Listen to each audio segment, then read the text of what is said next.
بسم اللہ الرحمن الرحیم۔ السلام علیکم۔ سیدنا عمر رضی اللہ عنہ کو خبر ملی کہ حذیفہ بن یمان رضی اللہ عنہ نے ایک یہودی عورت سے نکاح کر لیا ہے۔ سیدنا عمر رضی اللہ عنہ نے اسے لکھا کہ اسے فوراً طلاق دے دو۔ حذیفہ رضی اللہ عنہ نے دریافت کیا، اگر آپ اسے حرام سمجھتے ہیں تو میں ایسا کر گزرتا ہوں۔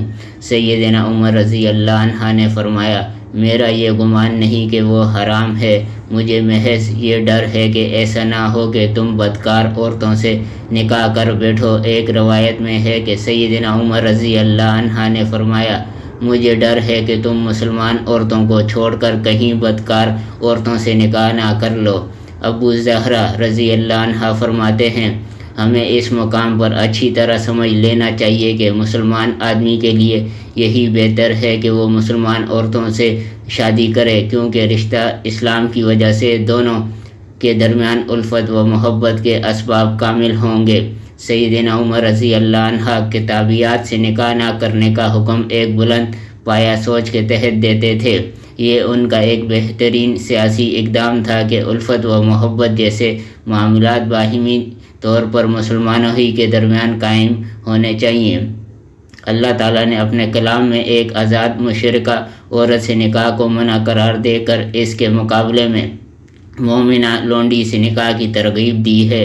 اللہ تعالیٰ کا ارشاد گرامی ہے، اور تم مشرک عورتوں سے نکاح نہ کرو یہاں تک کہ وہ ایمان لے آئیں، البتہ ایک ایمان والی لونڈی مشرک عورت سے بہتر ہے، اگرچہ وہ تمہیں بلی ہی لگے، اور تم مسلمان عورتیں مشرک مردوں کے نکاح میں نہ دو یہاں تک کہ وہ ایمان لے آئیں، البتہ مومن غلام مشرک سے بہتر ہے، اگرچہ وہ تمہیں بلا ہی لگے۔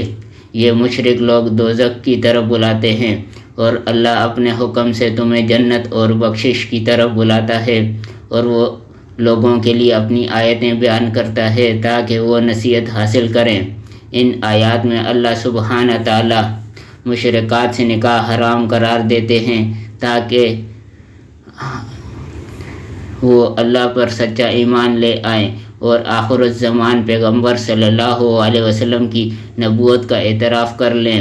اللہ تعالیٰ نے اللہ اور رسول پر ایمان رکھنے والی مومن لونڈیوں کو، چاہے وہ کالی اور مفلوق الحال ہی ہوں، ایک آزاد مشرکہ عورت سے بہتر گردانہ ہے، اگرچہ وہ خوبصورت، صاحب دولت اور اچھے حسب و نسب والی ہو۔ اسی طرح اہل ایمان عورتوں کے لیے آزاد مشرکوں سے مومن غلام کہیں بہتر ہیں، اگرچہ کوئی مشرک کافر خوبصورتی، مال اور حسب میں کتنا ہی افضل کیوں نہ ہو۔ گویا اس آیت کی روح سے مشرکہ سے نکاح حرام ہے، البتہ کتابیہ سے ایک اور آیت کی روح سے نکاح جائز بھی ہے۔ اللہ تعالیٰ کا فرمان ہے، اور ان لوگوں کی پاک دامن عورتیں بھی حلال ہیں جنہیں تم سے پہلے کتاب دی گئی۔ یہ قرآنی نص پہلی آیت کی مخصص ہے، اور یہی جمہوری علماء کی رائے ہے۔ علماء نے کہا ہے کہ مسلمان عورتوں سے نکاح بہرحال افضل ہے، اور کتابیہ سے نکاح اسی وقت جائز ہوگا جب اس نکاح سے معاشرے پر کسی طرح کے برے اثرات مرتب ہونے کا اندیشہ نہ ہو، ورنہ کتابیہ سے نکاح ناجائز ہوگا۔ یہی رائے ہے جسے بعض معاصر علماء نے اختیار فرمایا ہے۔ سیدنا عمر رضی اللہ عنہ محاصرین کی رائے سے پہلے ہی یہ فتویٰ دے چکے ہیں۔ مزید دو باتوں سے اس رائے کی تائید ہوتی ہے۔ کتابیہ سے نکاح کرنے سے مسلمان عورتوں کے درجے میں کمی آئے گی، اور بہت سی مسلمان عورتیں بغیر نکاح زندگی گزارنے پر بھی مجبور ہوں گی۔ کتابیہ مسلمان مرد کے بچوں کی اسلامی تعلیم و تربیت پر اثر انداز ہو سکتی ہے۔ بادی النظر میں یہ دو مفاسد کتابیہ سے نکاح ناجائز ہونے میں بطور حجت کافی ہے، لیکن دور حاضر میں بہت سے ایسے مفاسد سامنے آئے ہیں جو اس رائے کی بھرپور تائید کرتے نظر آتے ہیں۔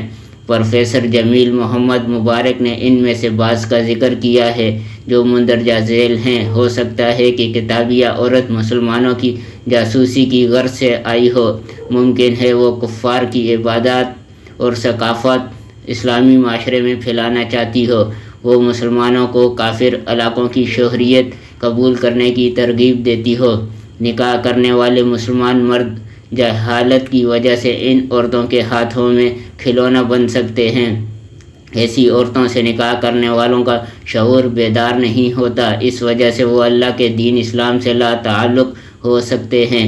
مندرجہ بالا بیان کردہ مفاسد کتابیات سے نکاح سے اجتنابات پر بطور دلیل کفایت کر سکتے ہیں۔ سیدنا عمر رضی اللہ عنہ نے کتابیات سے نکاح پر جو شرائط عائد کی وہ اسلامی ریاست کے عظیم مسالہ اور اسلامی معاشرے کے مقاصد جلیلہ سے میل کھاتے تھے۔ بہت سی نامور قوموں نے یہ تجربہ بھی کیا، پھر غیر مذہب کی عورتوں سے نکاح کے بہت سے شدید نقصانات سامنے آئے۔ ایسے خطرناک نتائج بھی نکلے جن سے وطن عزیز کی ساکھ متاثر ہوئی۔ چنانچہ ایسے نکاح پر سرکاری سطح پر سب لوگوں کے لیے بالمعمول اور معاشرے کے اہم ترین افراد کے لیے بالخصوص پابندی اور بہت سی شرائط عائد کر دی گئی۔ یہ ایسا احتیاطی اقدام تھا جس کی بہت سی وجوہ ممکن ہیں۔ بیوی چاہے خاوند کے تمام رازوں سے واقف نہ ہو، اس کے باوجود میاں بیوی کے آپس میں تعلق کی نوعیت اور باہمی محبت کی وجہ سے وہ اس کے کچھ نہ کچھ رازوں سے یقیناً واقفیت حاصل کر لیتی ہے۔ یہی وہ خاص وجہ تھی کہ سیدنا عمر رضی اللہ عنہ نے ایک ماہر ترین مدبر کی حیثیت سے ایسا اقدام کیا کہ آنے والے ہر مسلمان حکمران کے لیے اس سلسلے میں فیصلہ کرنے کے بارے میں آسانی پیدا کر دی۔ بلا شبہ کتابیات کے نکاح میں زبردست مفاسد ہیں۔ یہ عورتیں ہم میں سے نہیں ہیں، کسی دوسرے مذہب کی عورتیں ہیں۔ ان میں سے اکثر اپنے سابقہ مذہب ہی پر برقرار رہتی ہیں۔ انہیں نہ اسلام کی مٹھاس کا احساس ہوتا ہے، نہ اسلام کی طرف سے خاوند کی اطاعت گزاری اور دیگر حقوق کا علم ہوتا ہے۔ سیدنا عمر رضی اللہ عنہ نے ایک عظیم دیندار اور انتہائی بالغ نظر مدبر کی حیثیت سے مسلمانوں کی تباہ مد نظر رکھتے ہوئے یہ حکم جاری فرمایا۔ سیدنا عمر رضی اللہ عنہ نے مسلمانوں کی بھلائی کے لیے بے حد آرزو مند رہتے تھے۔ وہ انہیں ہر طرح کے خفیف سے خفیف نقصان سے بھی بچانا چاہتے تھے۔ یہی وجہ تھی کہ انہوں نے قطعی فیصلہ کر دیا کہ کوئی مسلمان کسی غیر مسلم خاتون سے شادی نہ کرے۔ مندرجہ بالا تفصیل بحث سے معلوم ہوا کہ عہد راشد میں آزادی کو مکمل تحفظ حاصل تھا، مگر اس کے ضابطہ اور حدود مقرر تھی۔ یہی وجہ تھی کہ اسلام معاشرے نے زبردست ترقی کی منزلیں طے کی۔ فی الحقیقت مثبت آزادی معاشرے کا بنیادی حق ہے۔ اس کی بدولت اسلام کی شان اور اسلامی ثقافت اجاگر ہو کر سامنے آتی ہے۔ اگر آزادی کو معاشرے میں تحفظ حاصل نہ ہو تو یوں سمجھنا چاہیے کہ معاشرے کے ایک اہم ستون کو گرا دیا گیا ہے۔